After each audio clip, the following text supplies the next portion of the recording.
1 సంవత్సరం రష్యాలోనే ఉన్నారు, కొన్ని ప్రాంతాల్లో దేవుని గురించి వాక్యం బోధిస్తూ. అయితే ఆ టైంలో దేవుడు వాళ్ళిద్దరికీ ఒక భారాన్ని ఇచ్చాడు, దక్షిణ భారతదేశానికి మిషనరీగా వెళ్ళాలి అని. దక్షిణ భారతదేశాన్ని మీరు తప్పు వింటారేమో, జాగ్రత్త వినండి, క్లియర్గా వినండి. ఎప్పుడైతే దేవుడు వాళ్ళకి ఆ క్లారిటీ ఇచ్చాడో దక్షిణ భారతదేశానికి వెళ్ళాలని, రష్యా నుంచి హైదరాబాద్కి, హైదరాబాద్ దక్షిణంలో ఎయిర్పోర్ట్ ఉంటుంది మనకి. ఎయిర్పోర్ట్ ఉన్నటువంటి ఏరియాని శంషాబాద్ అంటారు. రష్యా నుంచి శంషాబాద్కి నడుచుకుంటూ వచ్చారు. మీకు అర్థమవుతుందా?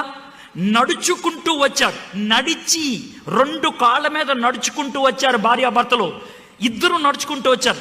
నడవటానికి 3 years పట్టింది, 3 సంవత్సరాలు నడుచుకుంటూ వచ్చారు. Did you get it? నడుచుకుంటూ వచ్చారు. మీకు కుర్చీ సరిగ్గా లేకపోతే కూర్చోరు.